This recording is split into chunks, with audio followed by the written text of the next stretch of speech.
thank you all very, very, very much. Barry, Joel, all of you for welcoming me here tonight.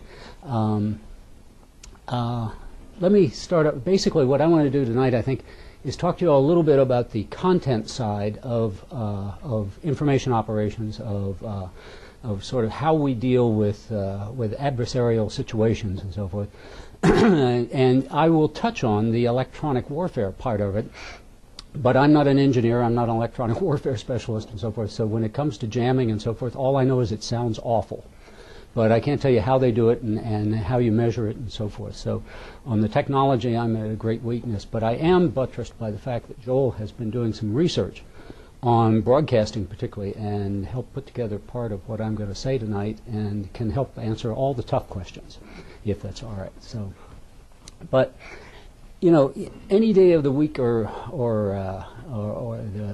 the month or whatever, you could sort of look around the world and you'd see situations like in North Korea, in the suburbs of Pyongyang, there's a couple huddled over a little Chinese-made DVD player. They're watching a soap opera made in South Korea that they have bought illegally in the market. In Yemen, there's a group of young women, all dressed in black, but they're meeting with somebody from the American Embassy and talking about women's empowerment, maybe how to do microfinance or start a political group or something, because that's what they're interested in. Or you go to Tibet, and you've got the police marching around doing random checks for illegal books to see if there's anybody driving in a car down the road who looks like a foreigner and so forth, and asking people what do they, you know, do they have any sort of non-traditional points of view and so forth. You know, do they have any opinions that don't fit? And then you go to Iran or Cuba, and you'll find people actually still listening to radio, which is jammed. That is, you know, the opposition, the government is putting up a signal on our frequency or on a frequency that basically puts out a lot of either noise or whatever, but that makes it hard to hear it.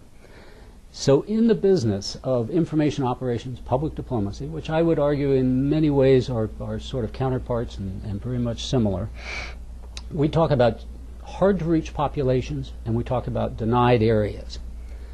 And hard-to-reach populations might be hard to reach because of political reasons or geographic reasons or cultural reasons or social reasons.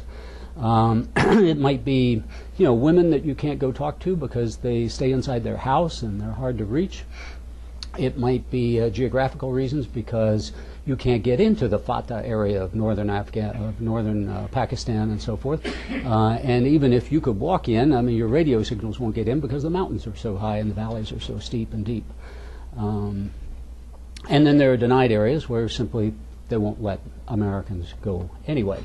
But you might be in an area where you could walk in, and even though you can walk around, you still can't find out much about what people are thinking and what they're doing and so forth. And you know, some of those areas might be places like China, North Korea, Cuba, and so forth, Iran, where they track what's going on very closely.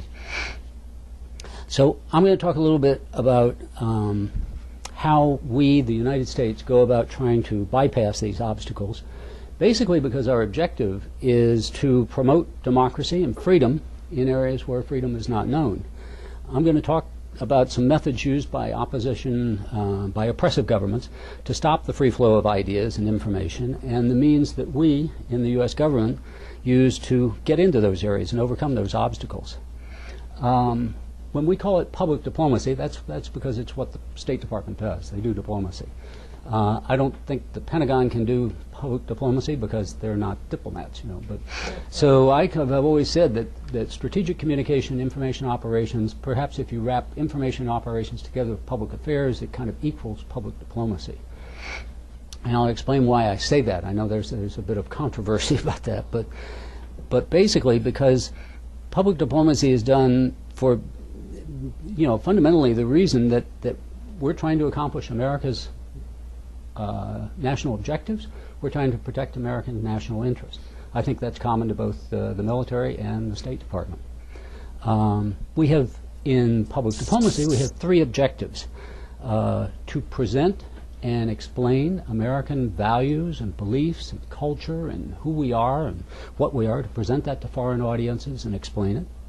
Secondly, to advocate for U.S. policies. We actually go in and we try and argue, either in the foreign ministry or in the newspapers or wherever it's most suitable, for whatever it is the United States wants. Might be a new trade agreement, might be for them to sign on to a UN resolution against Iran or whatever. And thirdly, we try to change the host nation environment in order to make it better for the achievement of American national policies and so on. I use that often to explain why we might get involved in things like anti-corruption campaigns. I mean, I'm not for corruption. I don't think any of you are either. But fundamentally, I mean, another country is a better partner if it's not corrupt. And so we will generally try to do things to make them less corrupt, or to break the drug trade or the gangs or whatever it might be. So we change host nation environments as part of our operation. So we have several lines of operation as we do this. One is broadcasting, and there was some reference made to USIA. When USIA existed from basically 1953, which will be, coming up on 60 years, 1953 until 1999, USIA included our broadcasting efforts as well as our information efforts and our education and cultural exchange efforts. All three were under one agency. USIA went out of business, so to speak, was merged into the State Department in 1999, and fundamentally at that point broadcasting was separated off. The Congress wanted broadcasting to be separated from foreign policy. We didn't want to dirty it with all those foreign policy objectives. We can come back to that in the comment period if you want later. So let's start with one. I mentioned broadcasting, information work, and exchanges and experiential learning. Let's start with broadcasting. We do civilian-controlled, international, government-funded broadcasting through an agency called the BBG, the Broadcasting Board of Governors. It's an agency. It's kind of weird because most agencies have a single director. This one has 9. 4 Democrats, 4 Republicans, and the Secretary of State, who cannot mediate, I guarantee you. Anyway, and we could spend some time on that if anybody wants to come back to it. I mean, there's a lot of historical reasons and so forth for why that was set up that way, and it doesn't work very well. There's that and so forth, but it gets even more complex. This federal agency has 2 radio services, Voice of America and Cuba Broadcasting Service, that is Radio Marti and TV Marti, where everybody's a federal employee. They get green paychecks, or they did when people got paychecks, you know. And then they have 3 Radio Free Asia and the Middle East Broadcasting Networks and Radio Free Europe, Radio Liberty, which is all one, and they are grantees. They get, through the BBG, they get a grant from the taxpayers that pays all of their cost, but technically they're private sector employees. So they can unionize and et cetera and all that sort of stuff and so forth. It's a management nightmare, to put it lightly. But anyway, we'll leave all that. That's not really, you know, pertinent to most of this. All of these services put together do they put out information to the rest of the world using a number of means. One is radio. Now radio you all think of as the FM in your car, but radio includes satellite, shortwave, AM, and FM. So they're using all of that. And then they do television using satellite, UHF, and VHF. They use all the internet technologies that you might think of, email, Facebook, YouTube, Twitter, blogs, live journal, so forth. And they're very active in texting and SMS, you know, so short message services, because so much of the world actually has more of that than they have of the internet and so forth and all the rest. Now the authoritarian governments around the world have figured out that this is out there, and they, many of them believe that the best way to control, you know, and stay in power and so forth is to control and jam and block websites and control access and filter information. And therefore, today, the BBG, the Broadcasting Board of Governors, is one of the biggest suppliers and supporters of internet censorship circumvention technology efforts. They spend about $10 million a year on all kinds of of ways to beat these various ways that governments are using to stop our radio, television, internet, and cell phone technologies. BBG is not alone. The broadcasting, the BBC, the British Broadcasting Corporation, Deutsche Welle, Radio France, Radio Netherlands, South Korean radio stations, a lot of private stations from the United States and other countries are also in this game, putting out information, trying to break through the jamming or the whatever the interference is. And I'll come back to some of those kinds of interference. If we start with radio, though, jamming sort of really developed in World War II, I guess. I mean, we started doing shortwave broadcasting. We started the VOA in 1942 to reach out basically to Europe in those days. And today we do programming, basically all done down here in Washington, D.C., just very close to the L'Enfant Plaza metro station. And it goes out to 80 transmission sites, over 170 transmitters, 400 antennas.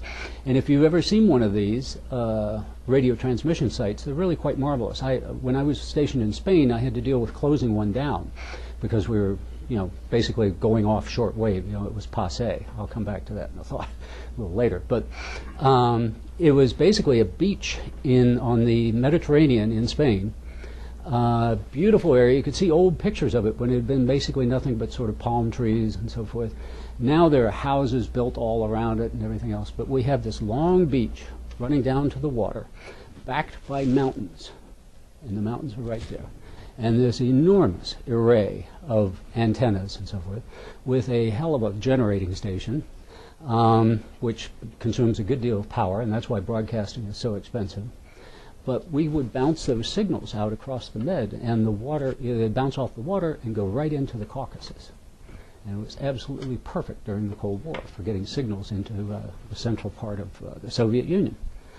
Anyway, we still have a number of those facilities out there, because in many parts of the world, believe it or not, shortwave and AM radio, AM's kind of a version, I think you all know, of shortwave, is still extremely effective. Throughout Africa, Central Asia, and so forth, you can probably get more audience that way than you can any other way.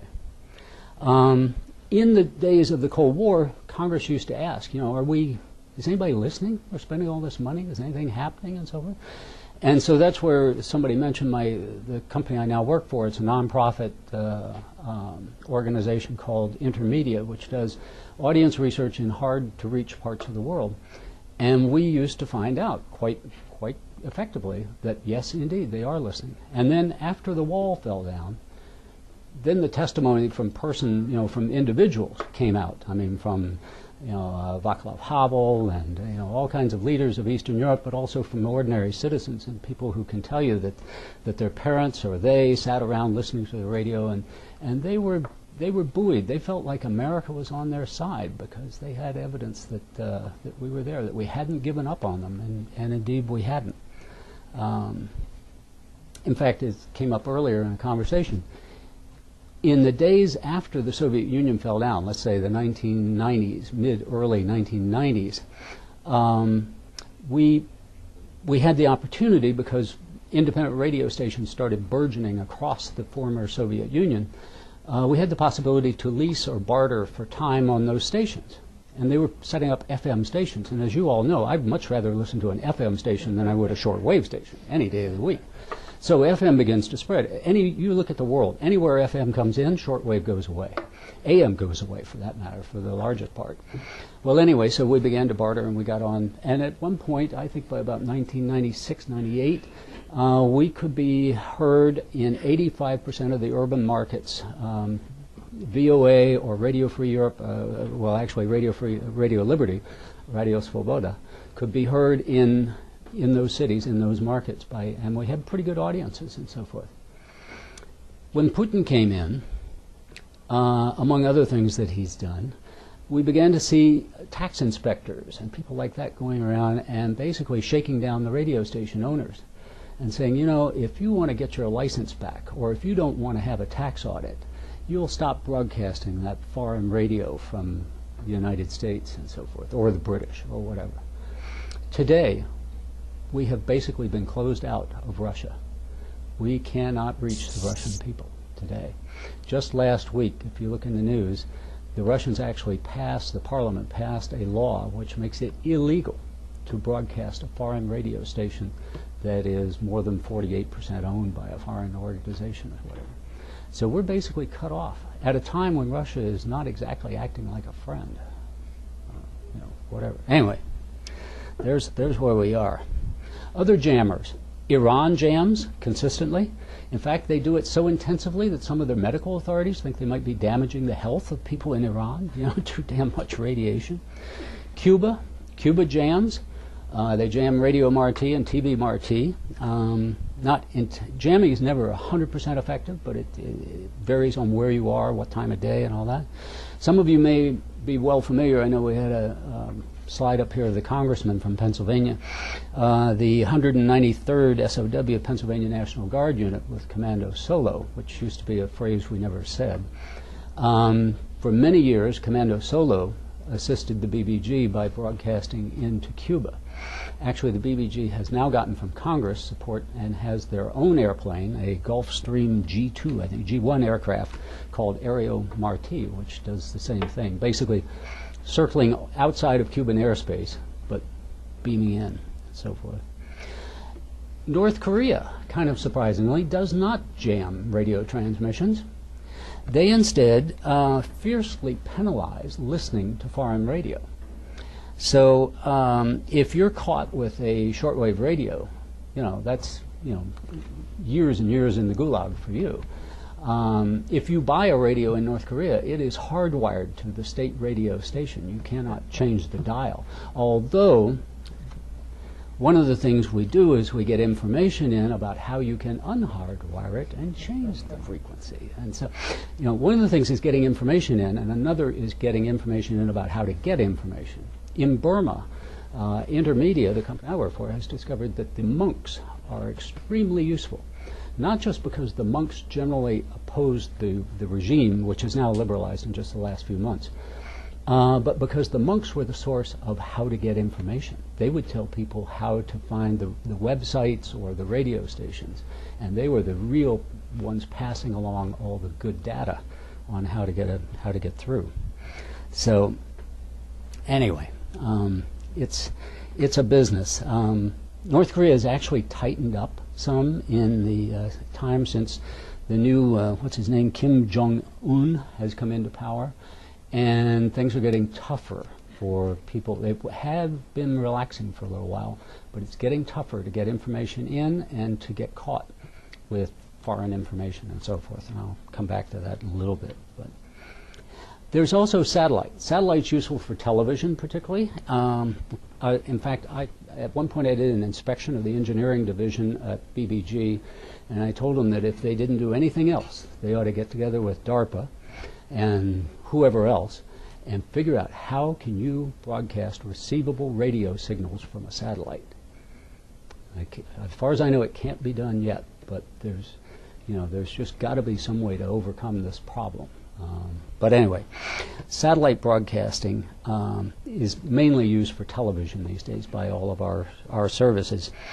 And we've got about 14 satellite networks, which basically means we overlap the entire Earth one way or another.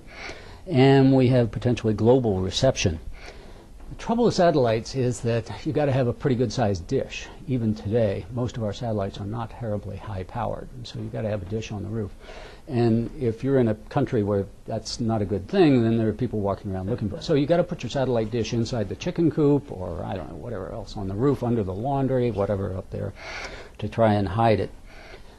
Television does get in. In Iran, the most popular television show, bar none, is Parazit, which is basically a sort of Jon Stewart, what is his show called? The Daily Show, look-alike. But it's satirical news, and it's on every day, and it draws tremendous audiences. Not only seeing it on television, we get all kinds of people reporting on that, through the illegal satellite dishes, but also using the internet and illegal DVDs and everything you can think of. It has a YouTube website that gets 45,000 hits a day, and the Parazit Facebook page is visited 17 million times a month. So it's not doing badly, and it makes fun, of course, of the regime. Well, okay, so that's radio and TV. Then Internet. A lot of people around the world have access to computers and smartphones and mobile devices.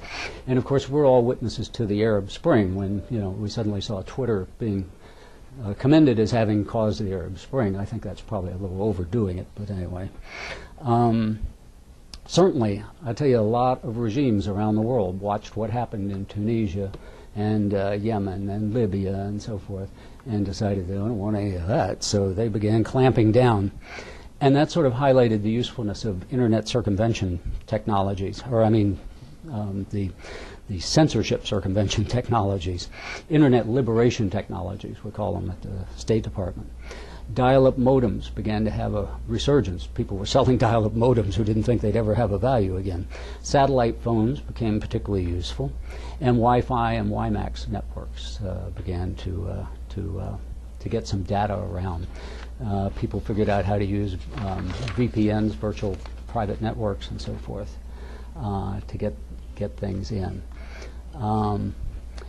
In China, China's probably the biggest example of the Great Firewall, where they attempt to block everything that is in Chinese from other countries. So therefore, the VOA's China service, Radio Free Asia's China service, and so forth. All those are continually blocked with great effort by the Chinese government.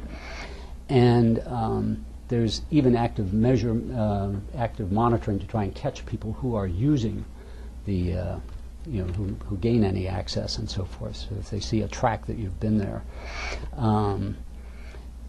We use a lot of tools. In fact, BBG spends about $10 million a year on tools like UltraSurf and Tor and Siphon to either anonymize, is that how you say it? I don't know, make anonymous who's trying to get in, or to create sort of little tunnels that go through the firewall so you can get through.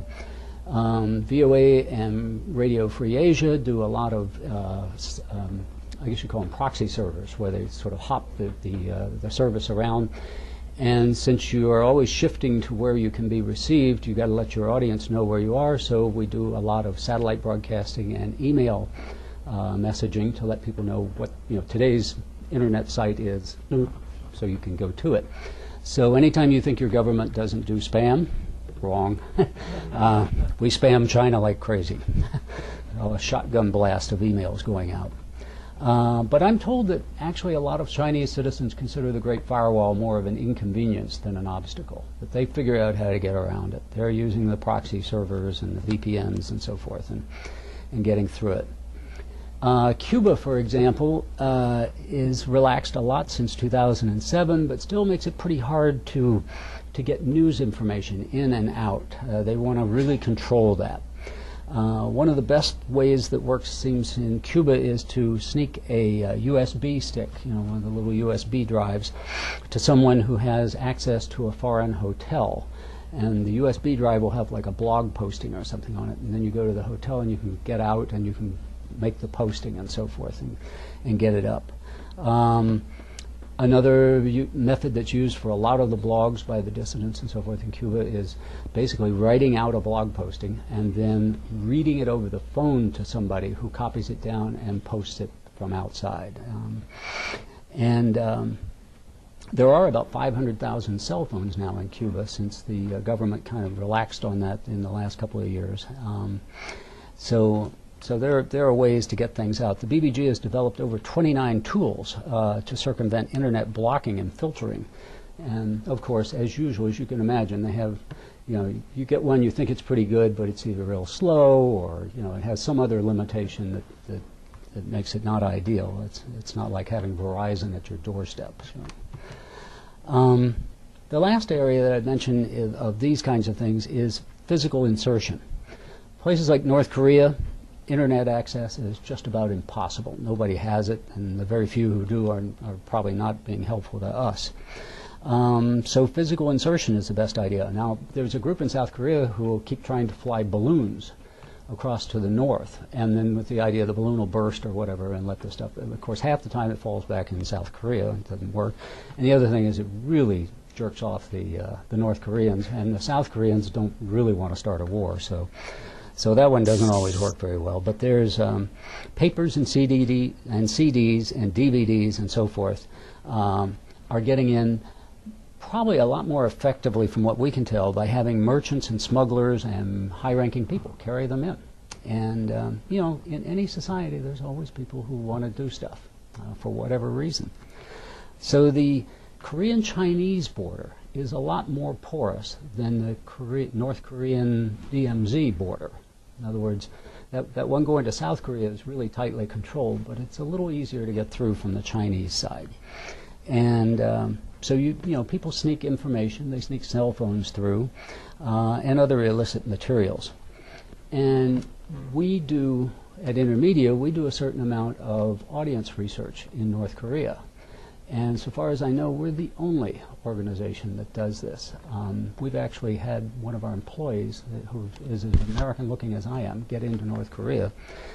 And I won't go into all the details, but it's really nice to have some friends who are trading, you know, they're merchants and so forth, and sort of traders types who move back and forth across the border. And some interesting things can happen. And we are actually finding, we did a study that for the State Department that we released last spring on a quiet opening, which shows that actually North Korea is not as hermetically sealed as it used to be.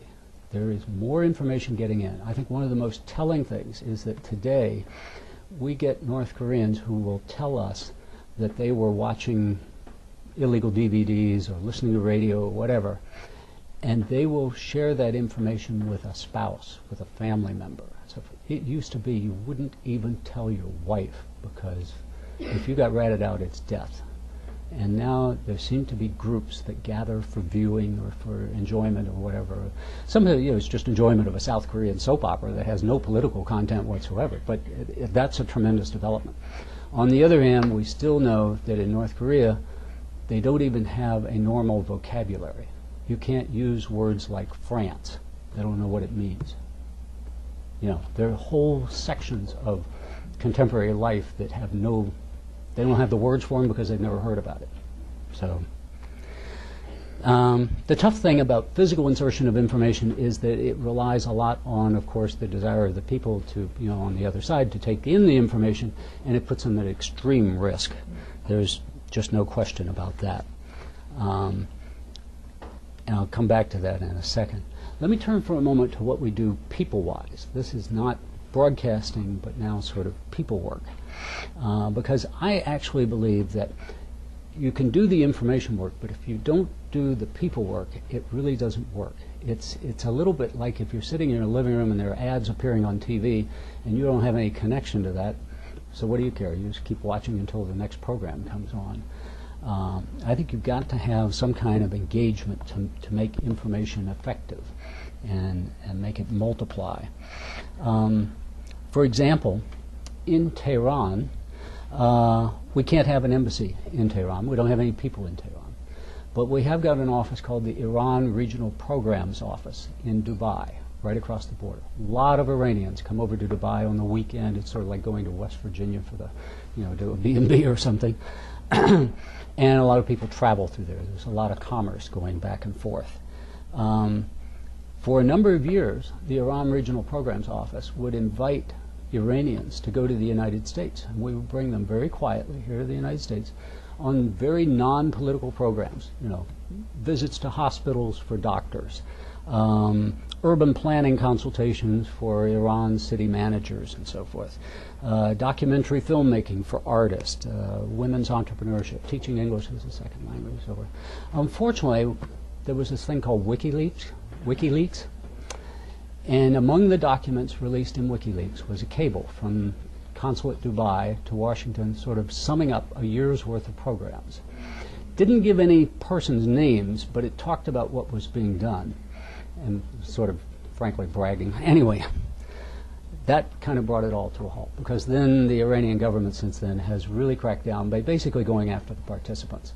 They look for people who've been to the U.S., they look for any sign, anything in their luggage, whatever, and then they just make life hell for them. So it has basically brought that program to a halt. But But I think it's an example, that and maybe the one in Yemen that I mentioned earlier, where the American embassy, with the support actually of a MISO team, a military information support operations team, is reaching out to women's groups and actually causing them to come together, I mean fomenting them or whatever you want to call it, on subjects from health to children's care to some things bordering on political relationships and so forth.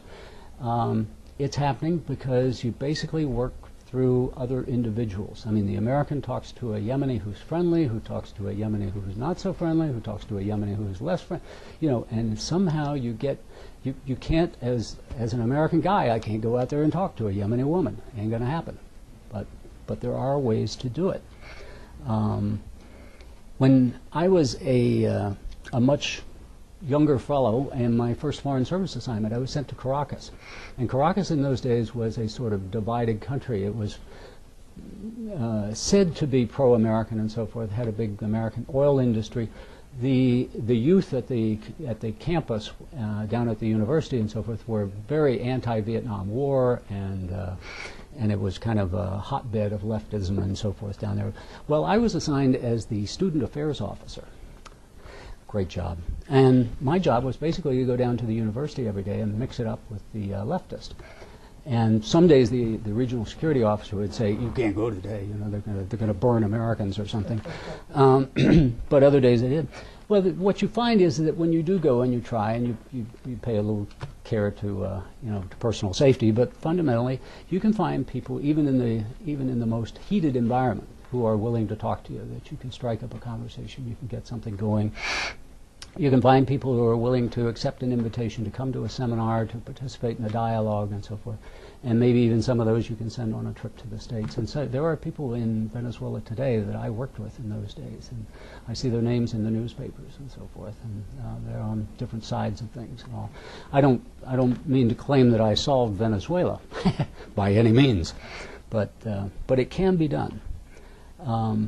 Now, before I close, let me just touch on one other thing, and then we'll take questions or comments, whatever people want. But I thought I would say a word about target audience analysis, environmental awareness, which I think myself is extremely important in doing any kind of communication, but especially communication in denied areas or with hard-to-reach populations. The organization I work with today, Intermedia, which is, as I say, just a nonprofit that's based on social science research. We employ a bunch of sort of PhDs and master's degree people who speak weird languages and so forth and understand some of these countries. We were asked recently to do an evaluation of a communication campaign that a non-governmental organization, a health-oriented non-governmental organization, had mounted in Papua New Guinea. And they were trying to reach the relatively hard-to-reach population of women in a certain part of the country. And they did a communication campaign. I don't know whether they broadcasted or they published stuff in newspapers, but it was some sort of a messaging campaign. And so we went in and did kind of our standard approach, and we said, well, we checked it out and so forth and did surveys and all that kind of stuff and focus groups. And the research data showed that large percentages of the population of the women reported seeing the client's messages, so we had reach. They remembered the content, we had retention, and they thought it made sense, so it was relevant and real and so forth. But the number who did anything with it was surprisingly small. Nothing happened. So then we ran the data the other way and we checked on the men. The men had the same degree of reach. They had seen the messages. They had understood the messages, but they didn't believe it. And then the focus groups began to reveal something, that you couldn't get women to change some of these habits that had to do with women, maternal health and so forth, unless you had buy-in from the husbands and fathers. And so the original set of messaging had all been directed at the women with no thought about the men. Now, fortunately, the NGO that was doing this had enough money to go back and start over again. But it's just a reminder of how there are no wrong answers. There are just wrong questions. You've got to ask the right question to begin. And a lot of times you have to do it several times. It's like the old OODA loop. You got to observe and orient and decide, and then go back and do it all again as you come around. So anyway, that's more or less what I wanted to talk about with you. And just to say, I think everybody involved in public diplomacy, as well as everybody involved in information operations and strategic communication, believe that fundamentally a positive message is the right answer. I think when somebody's saying nasty things about you, you've got to occasionally say, no, that's not true, if only so your allies know that it's not true. But fundamentally, you've got to go back with a positive message, not a negative message. And so that's where I come out. Thank you very much. Good.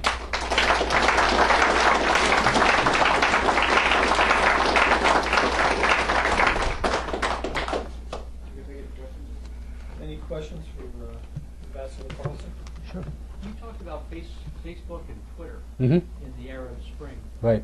What kind of effect do you think it had, and does that play into future activities? I think what we have here is, first of all, to say this, we've got a couple of new ways of talking, new ways of communicating, and we have to remember that new ways of communicating have come along in the past. I mean, television didn't always exist either, and when it came in, it didn't replace radio, it didn't put the movies out of business, but it added another dimension. And I think that's what the social media, Facebook and Twitter and their counterparts in foreign countries, and it depends on the country where you are as to which they use. Some people use Facebook like it was invented in Egypt or something, and others have a whole nother platform that they use, which is different and distinct. So far as what we can tell so far from what the research shows, is that Facebook and Twitter are not particularly good ways to convey a lot of information. This is not a great way to sort of explain the Constitution or something like that. But they are alerting. I mean, they sort of signal to people what they ought to look at, and short messages and so forth, that kind of thing. So you see them as a tool among several things you're doing, and you want to add them in. You want to use them in that light. That this won't solve my problem. This will add to it. I think in the case in this Arab Spring, what we mainly saw was that it was the diaspora. It was the people outside of the Arab countries who were doing most of the twittering and most of the posting, and foreigners living in the countries who were doing it. But did that filter back into the population? Yes, because those people were in contact with journalists and with other people.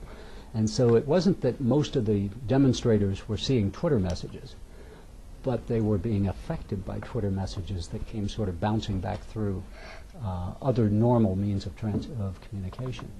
And that's what we tend to, I think one of the most, we did a study actually at Intermedia when President Obama went down to Brazil.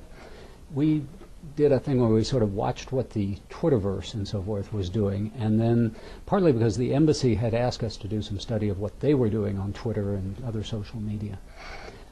One of the things we discovered was that there was one whole conversation going on of which the U.S. government was totally unaware at the time, and that was that in the slums, the favelas of Brazil, there was a big conversation going on about how the Americans, well, it was caused because the Secret Service wanted the names and home addresses of everybody who was going to be anywhere near the president. People in the favelas got the idea that somehow the Americans were collecting or causing the Brazilian government to collect information on them. And they resented this, and they didn't like it. Most of them were living sort of on the margins of the legal system anyway. They're up there stealing electricity and, not paying rent and whatever else.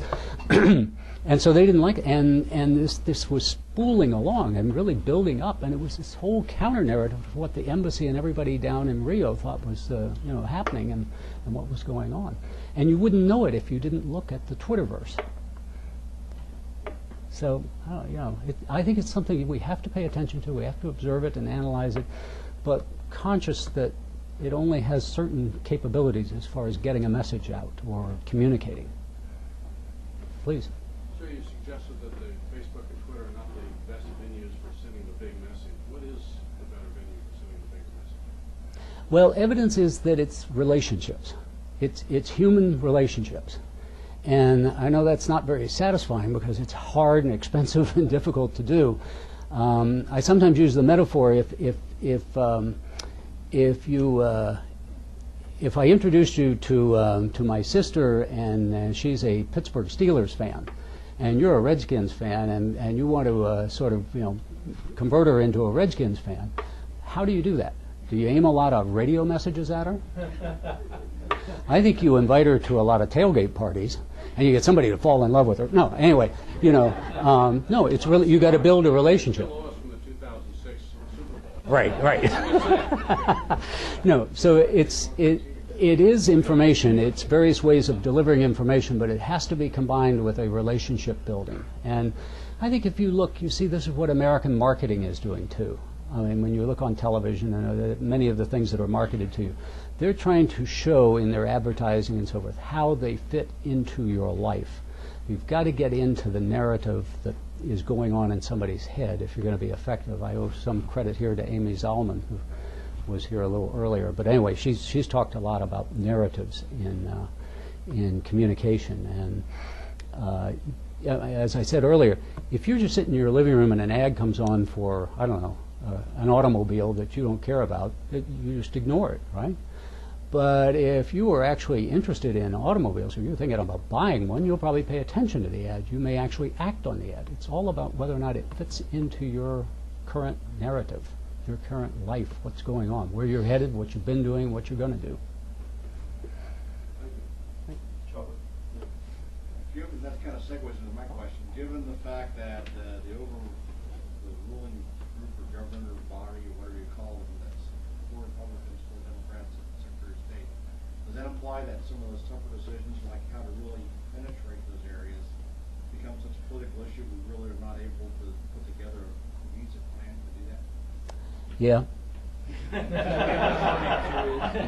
It's not political in that it's Republican Democrat, but what happens if you have a basically an 8-person board, the Secretary of State does not take sides and so forth, but anytime anybody thinks it would be a good idea to take a tough decision, let's close down a language service, let's shift from this to here, the people who the employees basically who are aggrieved go to somebody else on the board and get them to object, and it's just an endless cycle of not decision making. Bureaucracy of spies.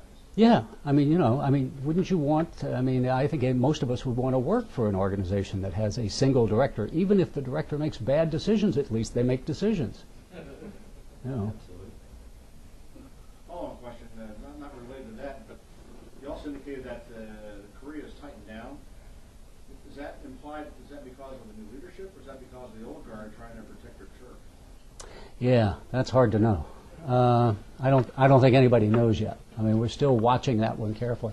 It's just interesting that after a period of some relaxation, where people were able to do more things, go more places, even travel out, the number of people going out and coming back and so forth, and relatives coming in, that has really been cut down, and now the border controls are much tighter than they used to be. We work a lot with these merchants, as I say, who are they're sort of itinerant salesmen or whatever they are, but they go back and forth selling stuff and doing things, and it's harder and harder for them to do things. They're one of the ways that we get access and so forth. The other thing we do is we have an agreement with the South Korean government, and we interview every single defector who comes out. And that's particularly useful. You have to balance it for the fact that all the defectors don't represent the entire country perfectly as a demographic, but you can begin to figure out what's happening in different parts of the country where things are different. You begin to ask people. One of the things we did was we started looking at where can you buy a DVD player in North Korea, and they tend to be made in China. But in certain markets, they are freely available. I mean, I can tell you what the price is. I mean, you can go into a certain market and it's on sale there and it's out on display. And why else would you want a DVD player except to play illegal DVDs? Yes, sir. The Iranians, the Persians, are very, very clever, sophisticated, culturally with a lot of depth. Their government knows that they're listening to the internet and working it. So they have now developed their own internet. Yeah. What's been the impact of the Well, the biggest one is that it continues to be very difficult to get information into Iran. I mean, you're overcoming jamming and so forth, and you can't, the internet is hard for people to access. Some people manage it and so forth, but it's a difficult environment. And our audience analysis indicates that Iranian youth, it's funny how people can hold sort of opposing viewpoints or something. Iranian youth kind of have a positive view of the United States. They tend to like American culture and stuff and genes and whatever and music and all that, but they are not ready to rebel.